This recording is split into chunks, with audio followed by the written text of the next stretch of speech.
This video describes the method of calculating cost-benefit analysis for the private sector and for government projects.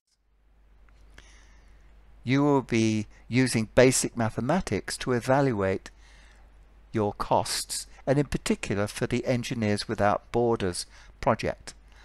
There is another video which focuses on EWB.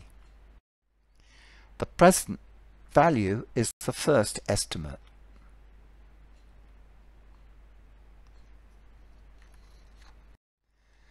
We look at present value and then we project into the future and see how that increases with added interest. So $100 today is worth $110.25 in 2 years' time, with an interest of 0.05.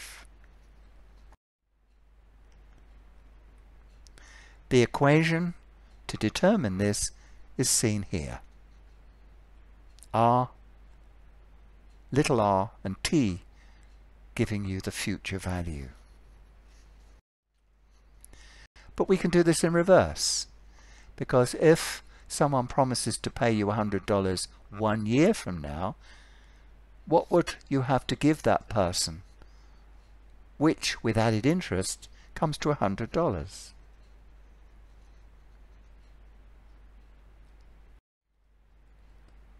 The present value is the maximum amount you will pay today in order to receive that money in the future.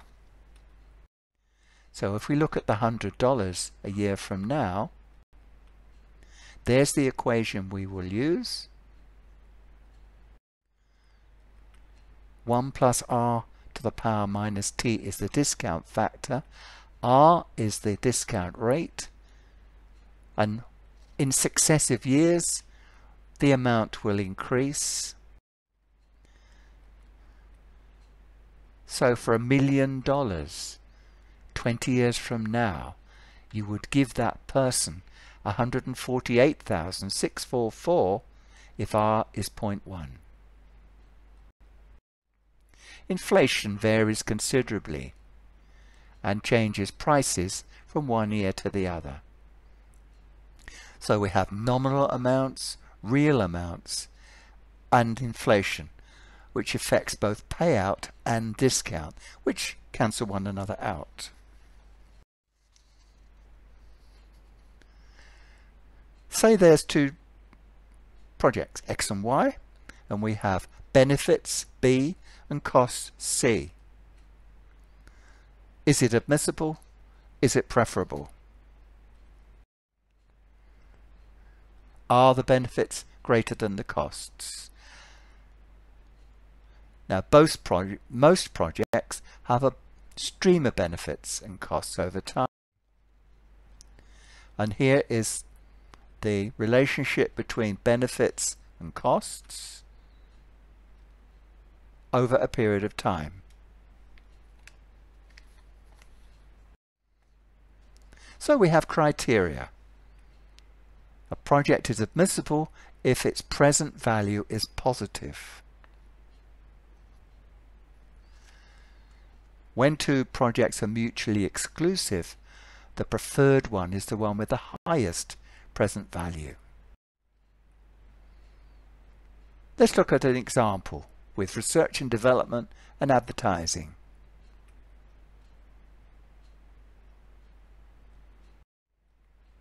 You'll notice for the R&D and advertising the annual net returns, and on the right the present values.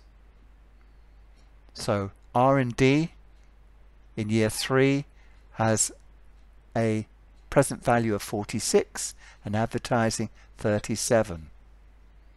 These are the tables that will help make decisions on whether to go for the two projects. Other criteria are internal rate of return and cost-benefit ratio. Internal rate of return rho is the solution to this equation where you've got benefits minus costs over the years involved. An internal rate of return is the rate that would make the left-hand side 0.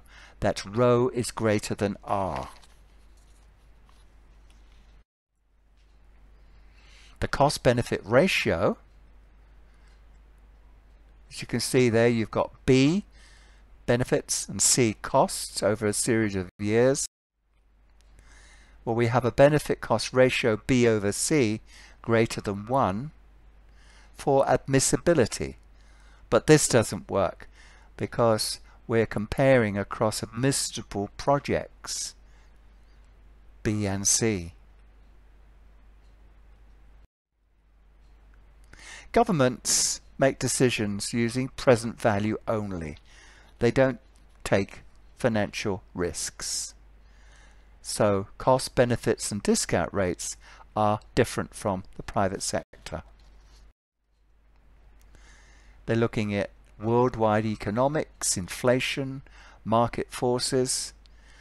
And to give you two examples, looking at the value of time and life. Value of time takes advantage of leisure income and includes this in the equation.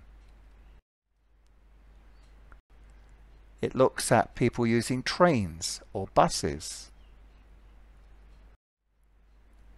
The value of life is interesting because life is often considered priceless, but in our cost-benefit analysis it is included and takes into account lost earnings due to perhaps illness and probability of death, life expectancy.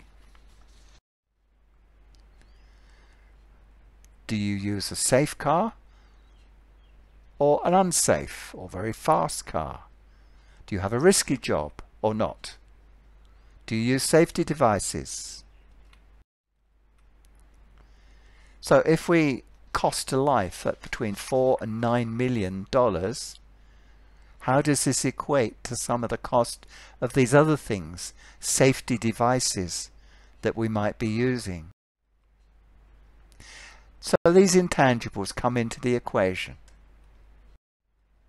And games are played, rather like creative accounting. Here, the chain reaction game is where secondary benefits make a proposal appear more favourable. In the labour game, wages are seen as benefits rather than costs. And in the double counting game, benefits are counted twice.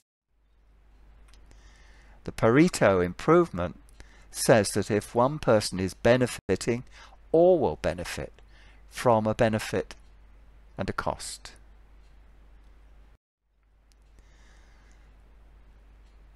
Here is another aspect of the value of life: AIDS vaccines and certainty equivalents. So here is an example of a certainty equivalent. We have a certainty equivalent C and an expected income I on that graph. This is the amount of income per year.